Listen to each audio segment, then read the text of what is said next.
Donc voici une petite vidéo consacrée aux balises HTML. Donc on a vu dans la précédente vidéo à quoi servaient les balises HTML.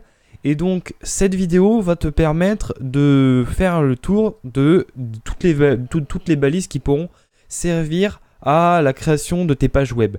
Donc je ne vais pas pouvoir t'expliquer toutes les différentes balises qu'on peut utiliser au cours du développement d'un site web, mais je vais tâcher de t'expliquer les balises principales.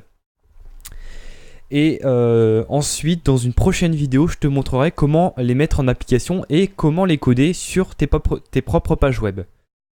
Donc cette vidéo-là, elle va vraiment porter sur la segmentation des différentes balises, puisque il existe différents types de balises. Donc dans la précédente vidéo, on a vu qu'il y avait 3 types de balises: balises marqueurs, balises conteneurs et balises de commentaires. Mais les balises sont aussi catégorisées en quelque sorte par utilité, et donc on va le voir dans cette vidéo.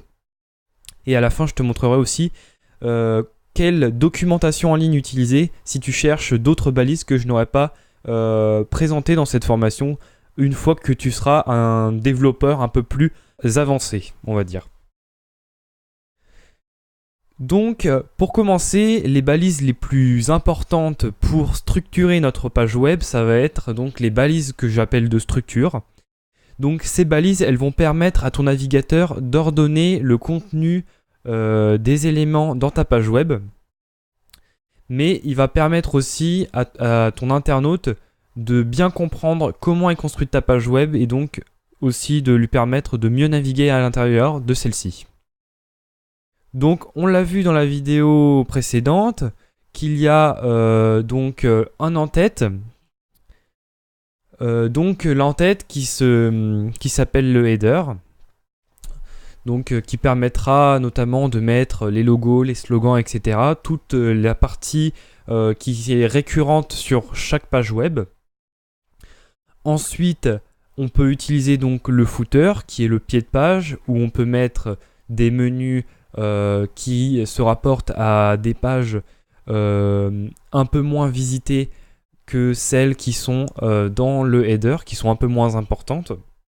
Mais aussi on peut mettre autre chose dans le footer, on peut mettre un logo ou toute autre chose qui, pareil, est récurrente sur toutes les pages.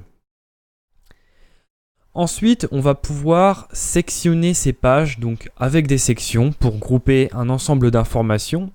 Donc, on va utiliser la balise conteneur qui s'appelle section, dans lequel on va pouvoir titrer. Donc, je te montrerai tout à l'heure quels éléments permettent de titrer une section.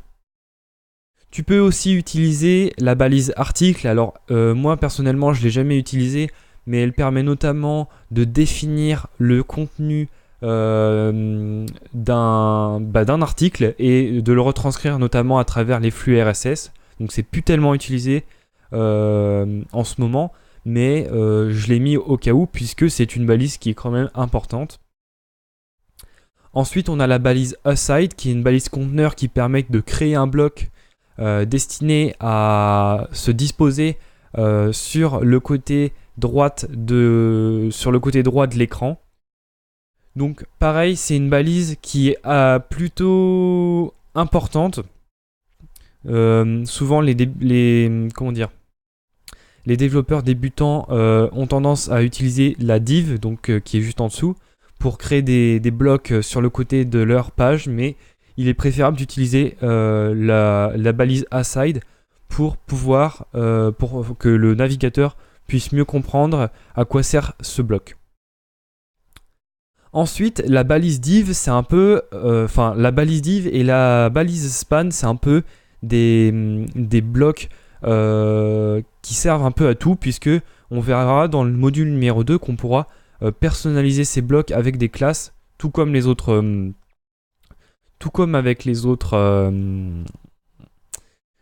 autres éléments, mais c'est vrai que c'est plus spécifique, puisque les divs, donc ça permet de créer des blocs qui se suivent les uns après les autres de façon verticale, et les spans, eux, qui permettent de créer des sous-divisions donc dans des lignes.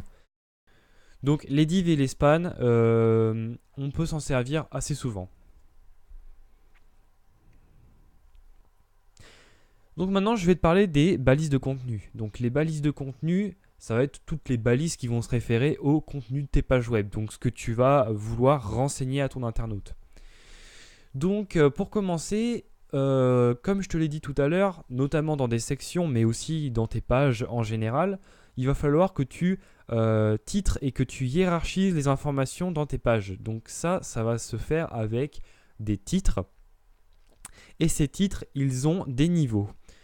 Donc, par exemple, le H1, c'est le titre principal de ta page web.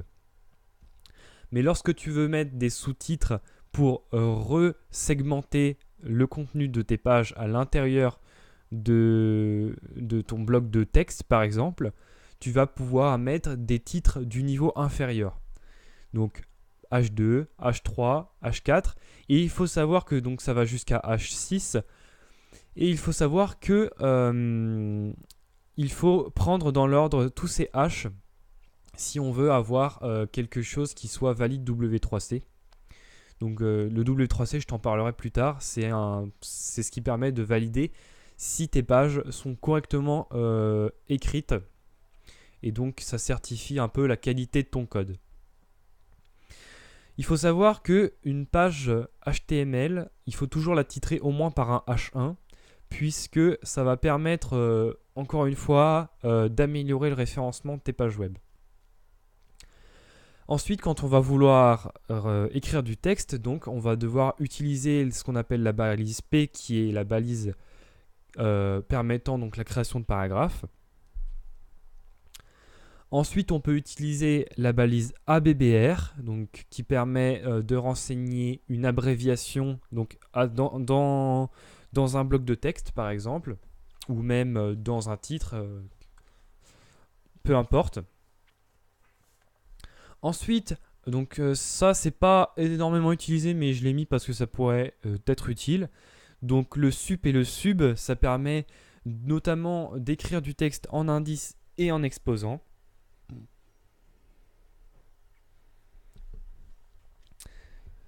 La balise Q, donc, qui permet de faire des citations. Ensuite, on a strong. Dans strong, ça permet de mettre en avant des mots dans un bloc de texte. Par exemple, si tu as un texte qui parle d'oiseaux, eh bien, dans ce bloc de texte, tu vas pouvoir mettre en avant certains mots qui vont être importants pour le bon référencement de tes pages web. Donc c'est un peu comme des mots-clés en quelque sorte qui seraient dispersés un peu dans tes pages web. Et donc à toi de les mettre en valeur avec les balises strong. Ensuite IMG, donc on l'a vu dans la vidéo précédente, ça permet de mettre en place des blocs qui contiennent des images. Et ensuite audio et vidéo qui permettent de créer des blocs pour afficher des vidéos ou des fichiers audio pour pouvoir les écouter.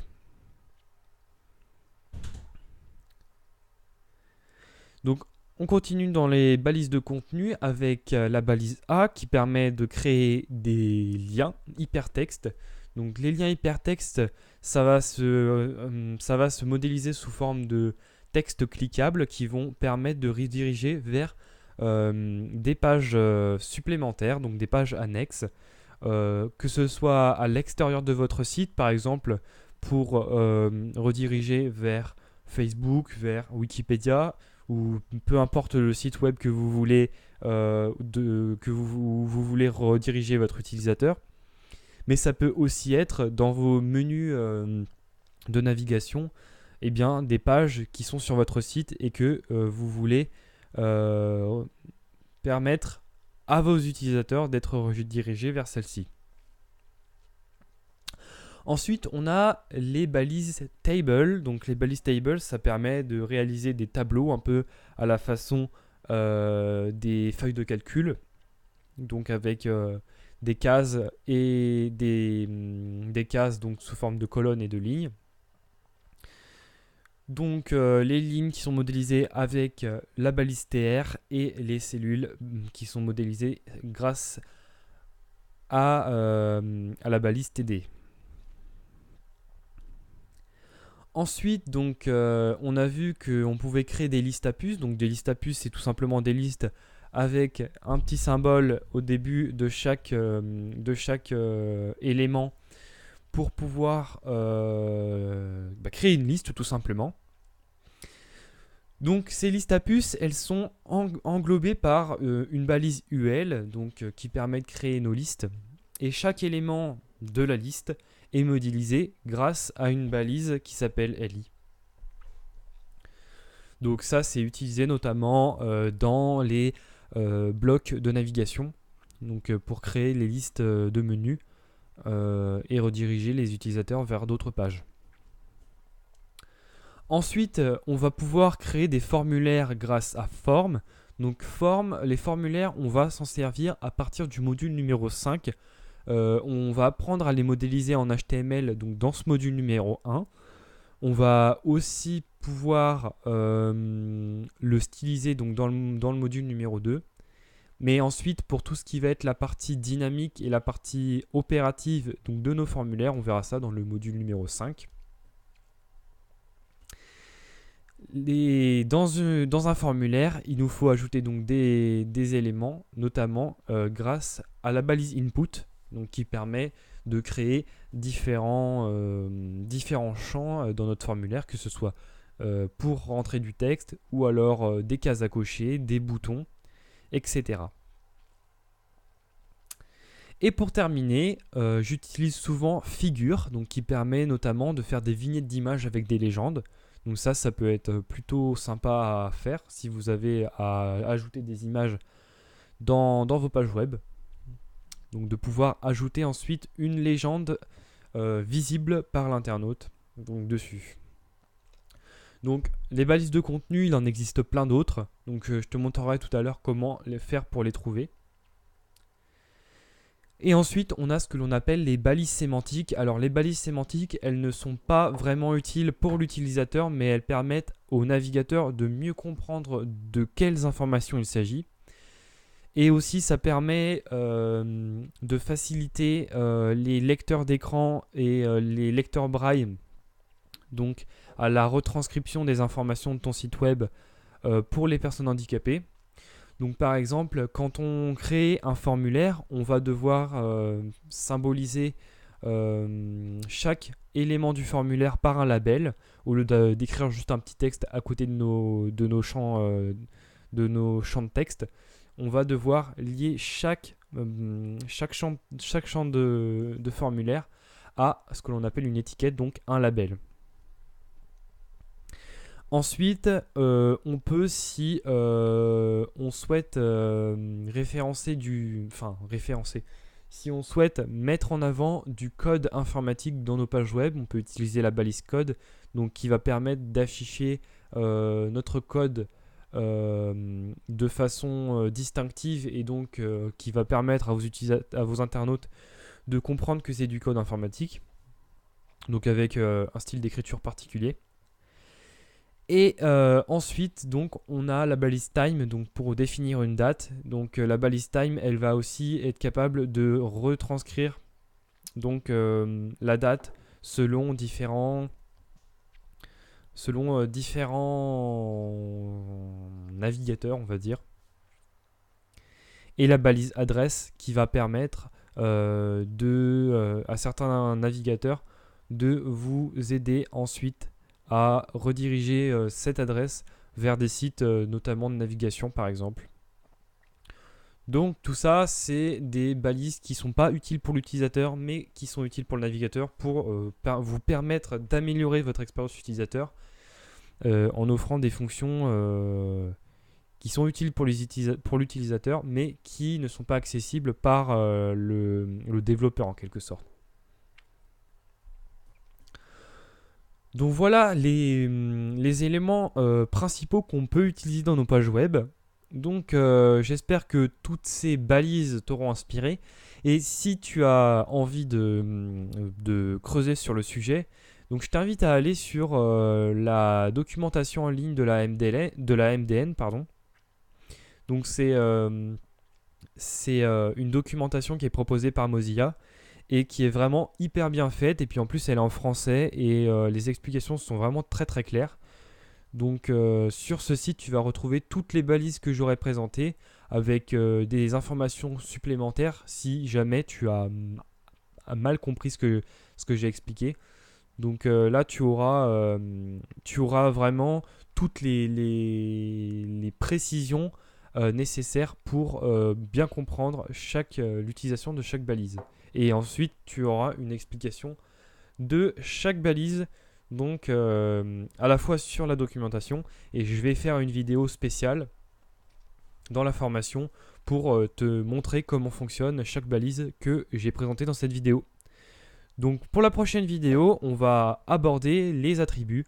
Donc tu vas voir que les attributs c'est très utile puisque ça va permettre de modifier les propriétés de nos balises et bien d'augmenter encore les possibilités de création donc, sur notre site. Donc je te retrouve dans la prochaine vidéo.